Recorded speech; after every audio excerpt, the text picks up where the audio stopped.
की दूरी। अगर आप हवाई मार्ग देखेंगे तो लगभग 2250 किलोमीटर है। सड़क मार्ग देखेंगे तो वहां 5000 किलोमीटर है, आपको घूम फिर के जाना पड़ेगा। समुद्री रास्ता आप देखेंगे तो 4 से 5 दिन वहां पर जाने में लगते हैं।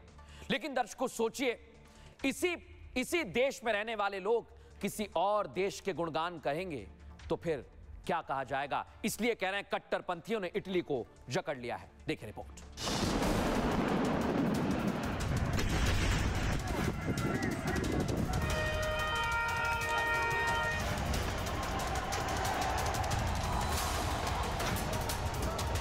कट्टरपंथ की फैक्ट्री से निकले ये जिहादी अब इटली में हिंसा की आग भड़का रहे हैं। शहर बाजार को बंधक बना चुके हैं और मजहबी मकसद के लिए उत्पात मचा रहे हैं।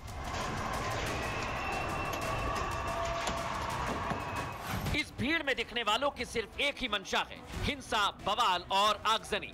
चाहे देश कोई भी हो, मजहब के नाम पर फिलिस्तीन का झंडा बुलंद किया जा रहा है। उसी नफरती सोच की सनक इटली की सड़कों पर दिखाई देने लगी है। गाजा के बहाने, जिहाद के बहाने पत्थर उठा चुके हैं, तोड़ फोड़ मचा रहे हैं और शहर शहर हिंसा भड़का रहे हैं।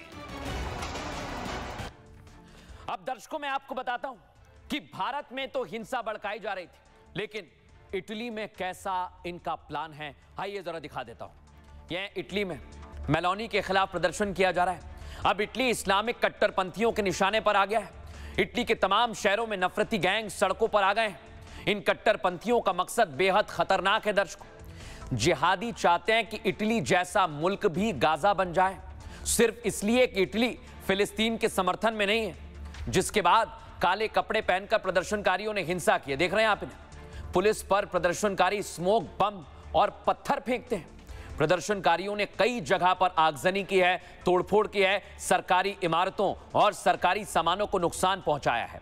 सबसे ज्यादा रोम और मिलान शहर में तांडव मचाया गया है। इस हिंसक प्रदर्शन के बाद इटली में ट्रेन रोक दी गई है। प्रदर्शन के दौरान लोगों की पुलिस से झड़प भी हुई है और सैकड़ों इस्लामिक कट्टरपंथियों को हिरासत में लिया गया है। उपद्रवियों ने कहा कि इटली को समर्थन में आना ही होगा, फिलिस्तीन को एक राष्ट्र के तौर पर मान्यता देना ही होगा। अगर जॉर्जिया मेलोनी फिलिस्तीन के साथ नहीं आई तो इटली के तमाम शहरों में हिंसक प्रदर्शन किए जाएंगे और ये प्रदर्शन इटली के शहरों में शुरू भी हो चुके हैं।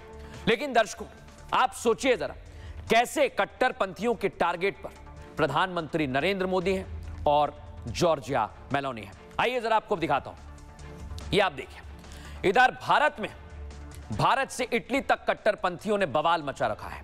ठीक उसी तरह इटली में भी हिंसा हो रही है। आपने देखा, भारत में भी भड़काने की कोशिश की जा रही है और इधर इटली के खूबसूरत शहरों में भड़काऊ ब्रिगेड आ गई है। टारगेट पर शहर शहर है, उपद्रव वहां पर किया जा रहा है। इधर रोम और मिलान शहर को जलाया गया है और शहरों में आग फैलेगी। इधर मूवमेंट शुरू किया था आई लव मोहम्मद, लेकिन उसमें कुछ कट्टरपंथी शामिल हो गए। इधर गाजा के नाम पर इटली में पत्थर बरसाए जा रहे हैं। प्रदर्शन से आम मुसलमानों को बाहर कर दिया गया है। मैं बार बार कह रहा हूं, और इटली में भी ऐसा ही हुआ, कट्टरपंथी हावी हो गए। सोचिए जरा, साजिशन कट्टरपंथी भारत में कई शहरों में पत्थर बरसा रहे हैं, पुलिस को पीट रहे हैं और इटली में भी ठीक वैसे ही मुसलमान अपने ही शहर को जला रहे हैं। इन्हें पुलिस रोकने आई तो पुलिस वालों को पीटा गया।